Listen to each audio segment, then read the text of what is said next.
Pelaku begal bokong di dua tempat berbeda di Kelurahan Benoa, Kecamatan Kuta Selatan, Kabupaten Badung, Bali, akhirnya tertangkap. Berbekal CCTV, polisi berhasil menangkap pelaku yang bernama Muhammad Fikrom Effendi Marhabani, Kasih Humas Polresta Denpasar AKPI Ketut Sukadi.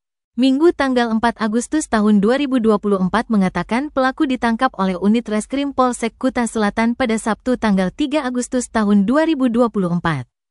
Muhammad Fikrom Effendi Marhabani adalah salah satu buruh proyek yang tinggal di bedeng proyek Belvo Heritage Jalan Raya Dharmawangsa, Kampial, Benoa.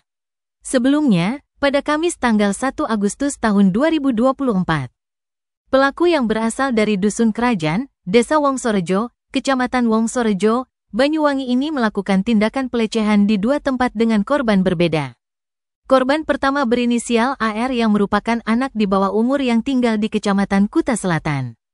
Pelaku melakukan tindakan pelecehan dengan memegang pantat korban ketika korban melintas di lingkungan tempat tinggalnya. Kemudian lanjutnya, korban kedua berinisial MDN, yang merupakan pembantu rumah tangga yang tinggal Kelurahan Benoa. Pada korban kedua, pelaku melakukan tindakan pelecehan dengan meremas payudara korban. Setelah kedua korban melaporkan kejadian tersebut, tim Opsnal mendatangi TKP dan meminta keterangan kedua korban. Berdasarkan ciri-ciri pelaku yang dicurigai, akhirnya berhasil mengamankan seorang laki-laki di sebuah bedeng proyek di Jalan Dharmawangsa. Diketahui bahwa motif pelaku hanya karena iseng.